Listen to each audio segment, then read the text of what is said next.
First time. Array array క్యా బాతే, యుద్ధానికి సిద్ధం అవ్వాలన్నమాట. డన్ను. అబ్బా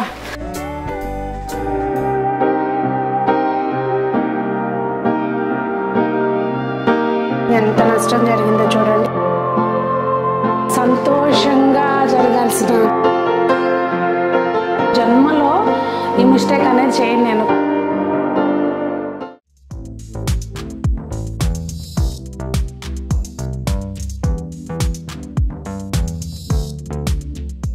పెద్దలందరికీ నమస్తే, పిల్లలందరికీ హాయ్. ఎలా ఉన్నారండి? అందరూ బాగున్నారా?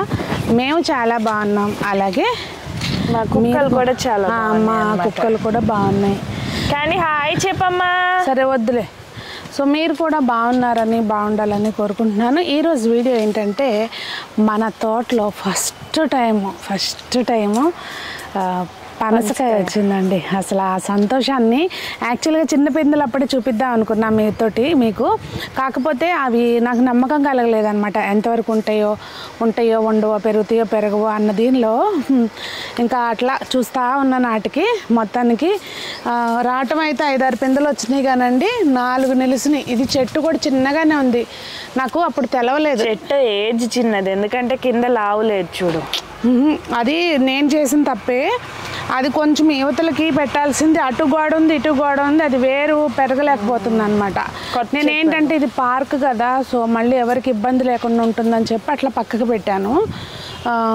అది వేరు వ్యవస్థ సరిగ్గా డెవలప్ అవ్వలేకపోయిందనమాట. అయితే విషయానికి వస్తే ఇక్కడ చూసారా, 4 కాయల్లో 3 ఉన్నాయి.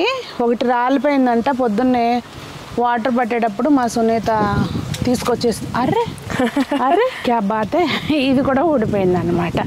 అసలు మనకి ఇట్లా మసాజర్ లాగా పనిచేస్తుంది. అయితే ఆ ఊడిపోయిన కాయని ఇంట్లో పెట్టేసాము. మీకు ఇది చెట్టు నుంచి మీకు చూపిద్దామని ఇట్లా ఇక్కడ ఇంట్రడక్షన్ చెప్తున్నాను అనమాట. అసలు ఇంట్లోకి పెడితే అండి ఇల్లంతా వాసన చెట్టుకే పండిపోయింది అది. మా సునీత అంటే మొన్న నీళ్ళు పట్టేటప్పుడు అనుకుందంట ఈ వాసన వస్తుంది, ఇది పండిందేమో మేడం చూద్దాం అని మర్చిపోయిందంట. నేను కూడా 2 డేస్ నుంచి అంటే మేము విజయవాడ వెళ్ళాం కదా, సో ఆ టైంలో జరిగిన సంఘటన అనమాట ఇది. నేను కూడా ఊర్లో లేకపోవడంతో చెక్ చేసుకోలేదన్నమాట. మొత్తానికి ఏదైతేనేమి ఎండ్ ఆఫ్ ద డే మనకి మంచి పనసకాయ వచ్చింది. కాకపోతే అది రాలిపోయి కూడా ఒక 1.5 డే అయిపోయి ఉంటుందండి. మొత్తం దానికి ఇట్లా కాడదంతా కూడా ఎండిపోయింది. వాస్తవంగా పనసకాయకి అంటే మనకి ఎట్లా తెలుస్తుంది కోసుకోవాలి అనేది, పింద వచ్చిన సైజును, పింద వచ్చిన డేట్ నుంచి హార్వెస్ట్కి లెక్క పెట్టుకోవాలా లేకపోతే ఏంటి అనేది మీకు ఎవరికైనా తెలిస్తే చెప్పండి. నేను కూడా గూగుల్ చేస్తాను. నెక్స్ట్ టైంకి మీకే టిప్స్ చెప్తా. ఈసారికి అయితే మీకు తెలిస్తే చెప్పండి. ఇంకా చూస్తే మిగిలిన ఇగోండి, ఈసారి సీతాఫలాలు కూడా పెద్దగా ఏమి రాలేదు. ఇప్పుడే పింద పడుతుంది. అయితే నువ్వు యాక్చువల్గా ఎంత పెద్దగా కాకుండా బుష్ టైప్లో చేయాల్సిందే. చెట్టు పైకి వెళ్ళిపోయింది కదా, పర్వాలేదు ఏం కాదు. అక్కడ ఉన్నాయి అది మనకు అందే స్టేజ్. సీతాఫలాలా ఈ ఇయర్ కోయటానికి కావాలి. ఇగో ఇక్కడ చూస్తున్నారండి, ఇది కొంచెం కళ్ళిప్పింది. దీనికి ఏదన్నా కొంచెం కట్టుకుని క్లాత్ కొడతానే ఉన్నాయి, కాపాడుకుంటానికి ట్రై చేస్తాను. ఇంకా మరి ఉంటే మంది, లేకపోతే అటుదే, అంతే. ఇంకా అదే పాలసీ. ఇంకా మీకు కింద ఉన్న మొక్కలు చూస్తున్నారా అండి, దీన్ని కుప్పిగంతాకు ఏదో అంటారు.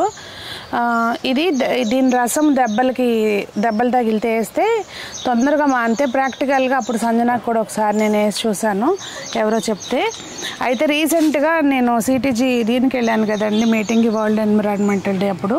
ఆ రోజున అక్కడ చూపించి చెప్తున్నారనమాట, ఈ ఆకు రసం ఫేస్కి కూడా రాసుకుంటే మంగుమచ్చలు తగ్గుతాయి అని చెప్పారు. మరి ఎంతవరకు కరెక్టో తెలియదు, నేను కూడా గూగుల్ చేస్తాను, దీని ఫోటో తీసి చూద్దాం. సో పదండి, ముందైతే కొన్ని వాటర్ యాపిల్స్ ఉంటాయి, కోసుకుందాం, అప్పుడు లోపలికి వెళ్దాం. ఇదిగోండి, ఇవి మనం రీసెంట్గా కోసినప్పుడు నేను మీకు చూపించాను కదా మొత్తం అంతా పోతుందండి అని. ఇక్కడ చూస్తున్నారా మొత్తం, అంటే నాకు తెలిసి ఇది 1 month లోపలే కాపుకొచ్చేస్తున్నట్టుగా, 40 daysలో కాయలు కోసుకోవచ్చేమో అన్నట్టుగా అంత ఫాస్ట్గా గ్రో అయినాయండి. చూస్తున్నారు కదా, అసలు మొత్తం అంతా మళ్ళీ జడకాపు. ఇదిగోండి ఇవన్నీ మనకు కొంచెము నిలవ ఉంటే బాగుండు. నిలవ ఉంటే అంటే మామిడికాయలాగా కాస్త నెమ్మదిగా తింటానుకుంటే బాగుండు. కానీ ఇదిగోండి అసలు చూస్తున్నారా అండి, మనకు ఉసిరికాయలు కాస్తే చూడండి గుత్తులు గుత్తులుగా ఆ టైప్లో కాసినాయి అనమాట. ఇవైతే ఇంకొక 10 రోజులు ఉండాలి. అక్కడ లోపల కొన్ని ఉన్నాయి, నాకైతే అందరూ అవి కోపించేస్తాను. ఇదిగోండి ఈ బుట్ట నిండా వచ్చినాయి కాయలు. అయితే పర్వాలేదు, ఎందుకనో ఫస్ట్ టైం కాసినప్పుడు బాగా మంచి సైజు వచ్చినాయి. మొన్న ఎరువు కూడా వేసాను కానీ మరి కాపు ఎక్కువ ఉండటం మూలంగానో ఏమో పెద్దగా సైజు రావట్లేదు. దీన్ని కాస్త పోషణ చేయాలి ఈసారి. ఇదిగోండి అయితే ఇది ఆల్రెడీ ఒక రోజు ముందే మేము చూసుకోలేదండి, రాలిపోయి కూడా ఒక రోజు అయిపోయినట్టుంది. మరి ఇది ఇట్లా డ్రై అయిపోద్దా ఒకవేళ చెట్టునే పండితే ఏంటనేది కూడా నాకు అస్సలు ఐడియా లేదు. సో దీన్ని ఇప్పుడు కోసే ముందు మనం చిన్న ప్రిపరేషన్ ఉంటుంది. కొంచెం ఆయిల్ తీసుకుని చేతులకి చాకుకి మొత్తం యుద్ధానికి సిద్ధం అవ్వాలన్నమాట. ఇదంటే చిన్న కాయ, అంతకుముందు అక్కడ విజయవాడలో ఇంత కాయలు తెచ్చేవాళ్ళు అనమాట. ఒక పక్కన మామయ్య గారు ఒక పక్కన కూర్చొని కోసేవాళ్ళం. దీన్ని ఇట్లా కొద్దామా ఆల్రెడీ మిడిల్కే ఆల్రెడీ అక్కడ కట్ అయ్యి ఉంది కదా. అసలు వాసన వస్తుందండి, ఎంత మంచి వాసన వస్తుందో. డన్ను అబ్బా, అసలు కలర్ చూడమా ఎంత చక్కటి కలర్ వచ్చిందో. కాకపోతే జాగ్రత్తగా ఇప్పుడు ఈ మట్టి నా చేతికి అంటుంది. ముందు ఈ మట్టి దులిపి పేపర్ చేంజ్ చేసుకోవాలి. ఆ మట్టి ఎవరైనా కోసం ముందు అదే నేను అబ్జర్వ్ చేయలేదు, ఎక్కువే అయింది తెలియదు. అదే చదివే ముందు కాకరకాయ అంటారంటే చదివే కీకరకాయ అంటారు అన్నట్టు. ఎన్ని మాట్లాడుతుందో చూడండి పిల్ల ఎనమాల. మళ్ళీ మొత్తం రీసెట్ చేయాల్సి వచ్చింది. అసలు ఎక్స్పెక్ట్ చేయలే దానికి అట్లా అవటం అనేది.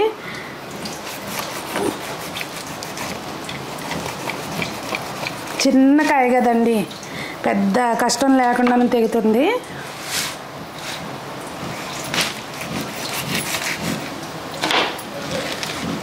ఇది ఎంత మంచి కలర్ వచ్చిందో చూడండి.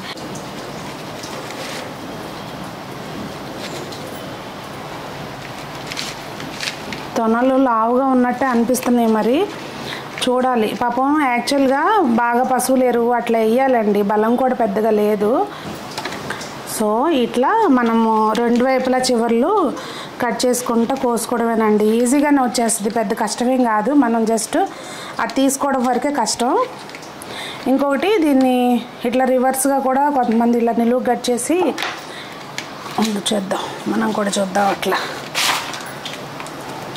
ఇట్లా ఏదో కట్ చేస్తున్నారు మొత్తానికి. వీడియోలో చూసాను కానీ మేము ఎప్పుడు కట్ చేసేది ఇదే పద్ధతి అండి.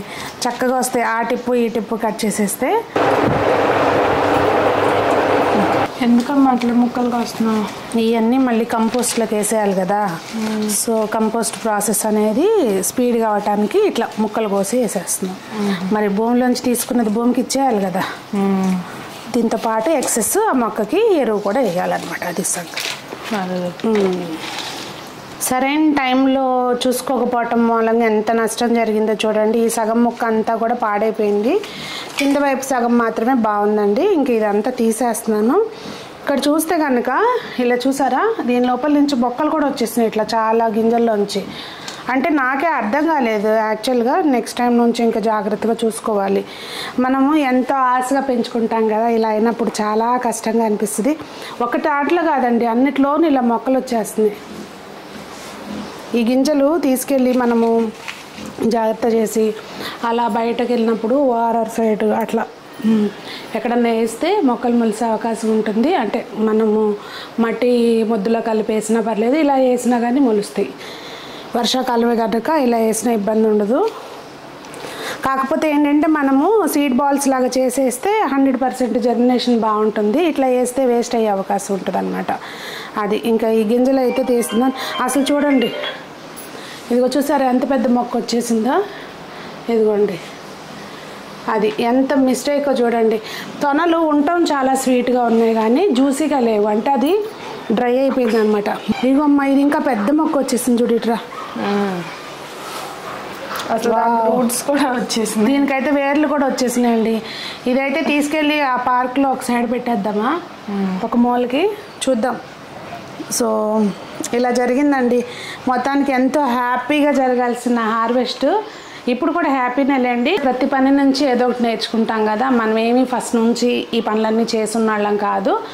సో దీనివలన ఒక లెసన్, మళ్ళీ ఎప్పుడు జన్మలో ఈ మిస్టేక్ అనేది చేయను నేను. కాయ వచ్చిందంటే దాని రోజు అంటే ఒక స్టేజ్ దాటినాక అబ్జర్వ్ చేసుకుంటూ ఉంటాం కదా, అట్లాగే మనం ప్రతి చిన్న విషయం నుంచి ఏదో ఒకటి నేర్చుకోవాలండి. ఇది వాళ్ళు నాకు ఎంత పెద్ద లెసన్ నేర్పిందో చూసారా. ప్రతి దాన్ని కూడా దేన్నైనా కూడా సరైన టైంకి సరైన పని చేయాలి అనే లెసన్ ఇవాళ దీని నుంచి నేర్చుకున్నట్టు అనమాట. సో ఈరోజు వీడియో అయితే ఇదేనండి. చిన్న సంతోషం, చిన్న లెసను. మీకేమనిపించింది అనేది కామెంట్లో తెలియచేయండి. అందరూ బాగుండాలి, అందులో మనం ఉండాలి అని కోరుకుంటూ మీ సునీత.